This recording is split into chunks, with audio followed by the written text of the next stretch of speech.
The Tower of Alcazad was one reviled throughout the land. The two spellcasters that lived within, one a self-proclaimed warlock and the other a self-proclaimed wizard, were so unpopular that nobody cared to learn their names, and left them alone in their bland grey tower in the blue wilderness. There, they experimented with the laws of magic in an attempt to twist and bend them to their will. Today they had tried to summon a creature from another world, and their study was in tatters as a result. The drapes were burned, there was ash on the wooden floorboards, and the circular windows were covered with steam.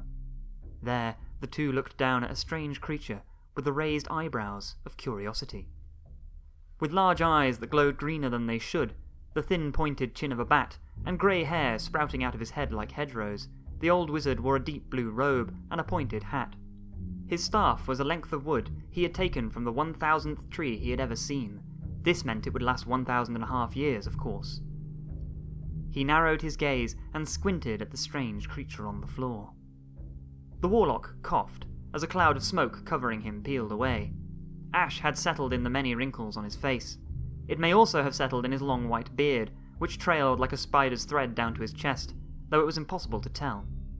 The warlock's robes were a blood red, and many vines and strange plants were woven into them in black. The warlock's stave was rumoured to be a rod of metal forged in the fires of 5 hells, because that would give it 5 times the power, of course. But he couldn't find any hells, so he settled for 5 hot baths instead. The creature sat before them was a small blob of flesh. It had 2 disproportionately large blue eyes, 2 stumpy arms and legs, and a small tuft of hair on its bulbous head. It wore a white loincloth, which was tucked tightly around its bottom. The small, fleshy imp was kneeling before the wizard and the warlock, its gaze fixed on the 2 figures above it. "Is that it?" The wizard spoke with the hearty grumble of a wise elder. "What?" the warlock replied, with the deep boom of an ancient servant of evil. "You know, a demon." There was a silence as the warlock peered at the creature. "Oh, well, of course it is." "Isn't it—" "What?" "A bit small to be a demon?" "That's how they get you. The smaller they are, the more concentrated the evil." "Are you sure?" "Look, did I summon it?" "Well, yes, but did it come out of a portal full of hellfire?"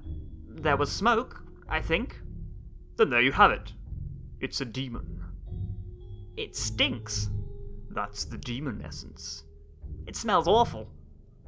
"Of course it does. It's the essence of fear, the fear of tortured souls that run away from it in terror. Do you think it had time to wash before I brought it here?" "I suppose not," the wizard said. He was suddenly caught off guard by the creature, which made a strange, burbling noise. "What's it saying?" "That's its language. It's speaking in tongues. Let me get my book. I'll translate." "It's not cursing us, is it?" "Hells no." "Well, what is it doing now? It's falling asleep." "I imagine it's tired. It's come a long way from the 5th circle of hell." "Now that I think about it, doesn't it look a bit like—" "What?" "A baby." "Well, yes, but I assure you it's a demon. Look, it's here in my book." "It looks nothing like that." "Read here. Horns, claws, and skin tone may vary." "That's not very clear. Who wrote that book, anyway?" "It doesn't matter. Trust me, it's a demon. I followed the instructions. It came out of a portal. It's a demon." "What instructions? Point your staff at the ceiling and speak gibberish?" "There is far more to it than that. A mere wizard wouldn't understand." "What even is the difference between us?" "Have you ever summoned a demon?" "No." "Have you sacrificed 100 rats to the ancient god Cthulhu?" "Well, no, but I've read a lot of books." "Do people call you evil?" "No, they call me an idiot." "So there's the difference. You read magic and conjure cheap tricks. I do magic." "Can I try it?" "Try what?" "To summon a demon.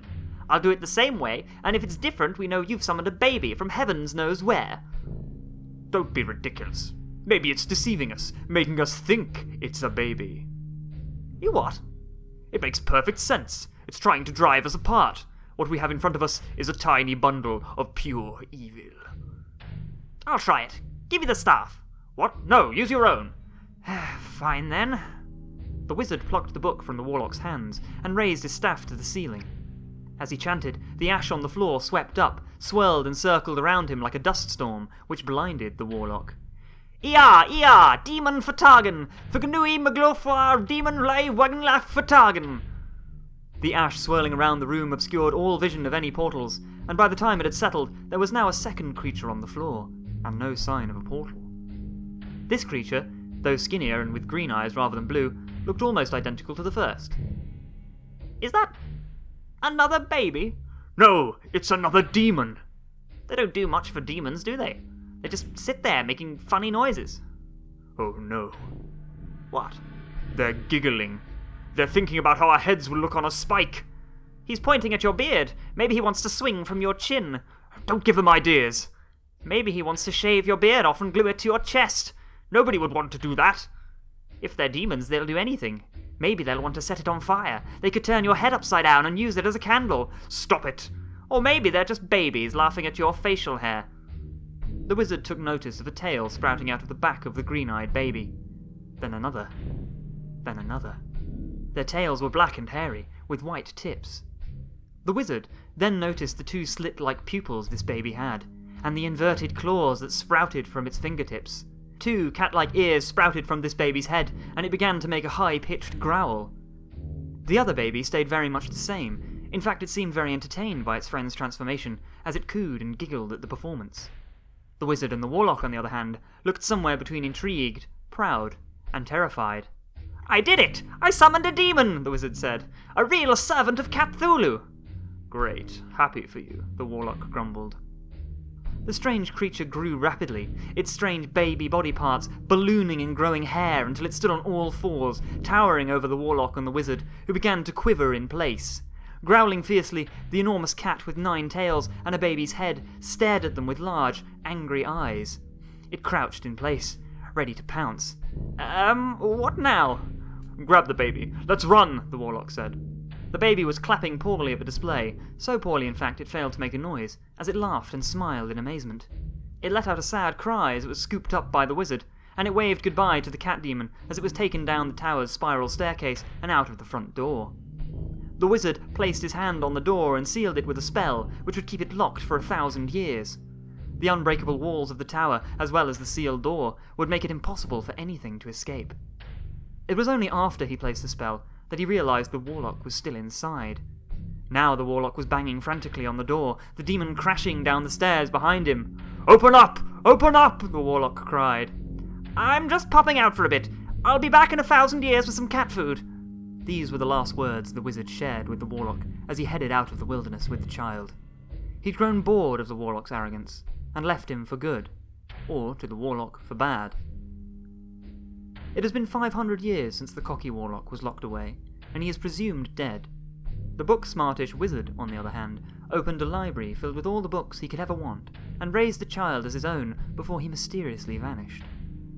As for the cat demon, scholars have agreed that it is both alive and dead at the same time. And the story ends there. If you enjoyed the story, please make sure to like, comment below, and subscribe to the channel. If you are a writer, as I imagine most of my listeners are, feel free to send us your stories to frontierstorysubmissions@gmail.com. If you follow us on Twitter and we follow you back, then you can DM us any stories or questions that you might have for the channel. And until next time, in the annals of fantasy, there's always another story.